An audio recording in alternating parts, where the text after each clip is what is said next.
கற்பனை பண்ணி பாருங்க, நீங்க ஒரு கூட்டமான மால்ல நடந்து போயிட்டு இருக்கீங்க. ஆனா உங்க பர்ஸ்ல எவ்வளவு பணம் இருக்கு, நேத்து நைட் எங்க செலவு பண்ணீங்கன்றது எல்லாமே உங்க நெத்தியில டிஜிட்டலா தெரியுது. செம ஆக்வர்டா இருக்குல்ல? ஆமா, கண்டிப்பா. ஃபைனான்ஸ் விஷயத்துல இந்த அளவுக்கு டிரான்ஸ்பரன்சி இருந்தா யாருக்குமே செட் ஆகாது. ஆனா இன்னைக்கு நம்ம கிரிப்டோ உலகம் வந்து கிட்டத்தட்ட அப்படிதான் இயங்கிட்டு இருக்கு.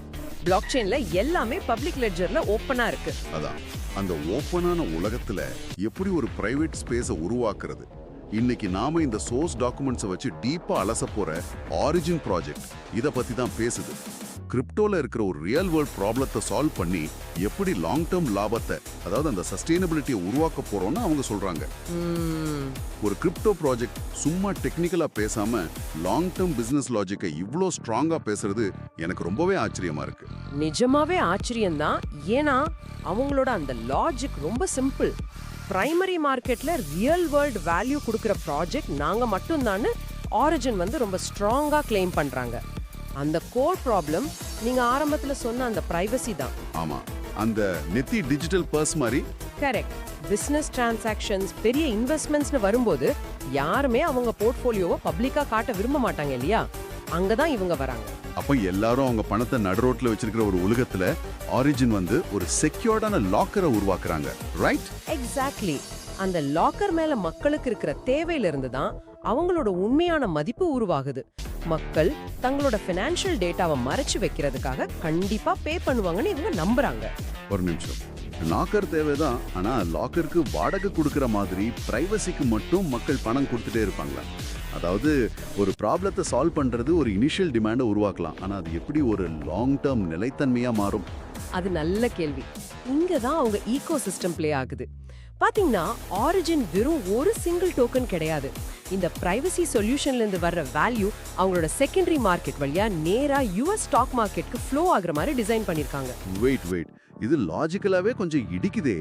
கிரிப்டோவோட அனானமஸ் பிரைவசியையும் ரொம்ப ஸ்ட்ரிக்டா ரெகுலேட் பண்ணப்படுற பாரம்பரிய யுஎஸ் ஸ்டாக் மார்க்கெட்டையும் எப்படி லிங்க் பண்ண முடியும்? ஒரு பக்கம் பிரைவசி, இன்னொரு பக்கம் ஸ்ட்ரிக்ட் ரெகுலேஷன். இது ரெகுலேட்டர்ஸ் அலோ பண்ண மாட்டாங்களே. அதான் அந்த ட்ரிக். இந்த டாக்குமெண்ட்ஸ்ல டெக்னிக்கல் டீடைல்ஸ் ரொம்ப நுட்பமா இல்லைனாலும் அந்த மெக்கானிசம் எப்படி ஒர்க் ஆகுதுன்னு நம்ம புரிஞ்சுக்கலாம். அவங்க வந்து ஜீரோ நாலேஜ் ப்ரூஃப்ஸ் சொல்லப்படுற கம்ப்ளைன்ஸ் லேயர்ஸை யூஸ் பண்ணி டோக்கனைஸ்ட் ஸ்டாக்ஸ் வழியா இதை சாத்தியமாக்குறாங்க. இதை வந்து ஒரு டோல்கேட் மாதிரி நினைச்சுக்கோங்க. ஓ, ஒரு டோல்கேட். ஆமா, கிரிப்டோன்றது ஒரு பிரைவேட் ஹைவே, யுஎஸ் ஸ்டாக் மார்க்கெட்ன்றது ஒரு பப்ளிக் சிட்டி. நீங்க சிட்டிக்குள்ள போறணும்னா டோல்கேட்ல செக்கிங் நடக்கும்ல, அது மாதிரி. ஓஹோ, அப்போ டோல்கேட்ல ரெகுலேட்டர்ஸ்க்கு தேவையான கம்ப்ளைன்ஸ் டேட்டாவை மட்டும் கொடுத்துட்டு யூசரோட கோர் பிரைவசியை மெயின்டைன் பண்ணுவாங்க. அதாவது நான் யாருன்னு வெரிஃபை பண்ணிக்குவாங்க, ஆனா என் பர்ஸ்ல எவ்வளவு இருக்குன்னு பப்ளிக்கா காட்ட மாட்டாங்க. அப்படிதானே? பர்ஃபெக்ட், சரியா சொன்னீங்க. இந்த பிரிட்ஜ் வழியா தான் கிரிப்டோவோட டிமாண்ட் நேரடியாக ட்ரெடிஷனல் ஈக்விட்டி மார்க்கெட்டோட கனெக்ட் ஆகுது. இதுதான் டாக்குமெண்ட்ல இருக்கிற அந்த மெயின் வேல்யூ ஃப்ளோ ஃபார்முலா. அதாவது ரியல் வேல்யூ ஒரு டிமாண்டை உருவாக்குது. அந்த டிமாண்ட் இந்த டோல்கேட் ஈகோசிஸ்டம் வழியா ட்ரெடிஷனல் மார்க்கெட்டுக்கு வேல்யூவா பாயுது. அதுவே அவங்களுக்கு லாங் டேர்ம் லாபமாவும் நிலைத்தன்மையாவும் மாறுது. இது உண்மையிலே செம ஸ்மார்ட்டான மூவ். ஏன்னா நாளைக்கு கிரிப்டோ மார்க்கெட்ல பெரிய அடி விழுந்தாலும் இவங்களோட பேக்கப் வந்து ட்ரெடிஷனல் மார்க்கெட்ல ஸ்ட்ராங்கா இருக்கு. ஆமா, பிரைவசி அப்படிங்கிற ஒரு சிங்கிள் ஃபீச்சரை வச்சுக்கிட்டு ஒரு பெரிய ஃபினான்ஷியல் இன்ஃப்ராஸ்ட்ரக்சரை அவங்க பில்ட் பண்றாங்க. வெறும் டெக்னிக்கல் பஸ்வேர்ட்ஸை நம்பாம வேல்யூ ஃப்ளோ எப்படி இருக்குன்னு பாக்குறது தான் இதுல ஹைலைட். அதான், இதை கேட்குற உங்களுக்கும் இது ஒரு முக்கியமான அளவுகோலா இருக்கும்.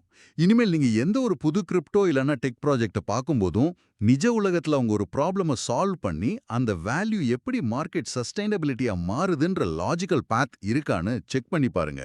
கண்டிப்பா, அதுதான் எந்த ஒரு இன்வெஸ்ட்மெண்ட்டுக்கும் பேசிக் ஃபவுண்டேஷன். ஃபைனலா ஒரு விஷயம், அந்த நெத்தியில தெரிகிற டிஜிட்டல் பர்ஸுக்கும் பாதுகாப்பான லாக்கருக்கும் திரும்ப வருவோம். இந்த ஆரிஜின் ப்ராஜெக்ட் உண்மையிலேயே கிரிப்டோ பிரைவசியையும் ட்ரெடிஷனல் யுஎஸ் மார்க்கெட்டையும் இந்த கம்ப்ளைன்ஸ் டோல்கேட் வழியா சக்சஸ்ஃபுல்லா இணைச்சிட்டாங்கன்னா எதிர்காலத்துல அனானிமஸ் டிரான்சாக்ஷன்ஸ் மேல உலகளாவிய நிதித்துறை வச்சிருக்கிற பார்வையே முழுசா மாறிடுமா. அந்த லாக்கர் சாவியை ட்ரெடிஷனல் மார்க்கெட்ஸ் எப்படி ஏத்துக்க போகுது, இதை பத்தி நீங்களே கொஞ்சம் சிந்திச்சு பாருங்க.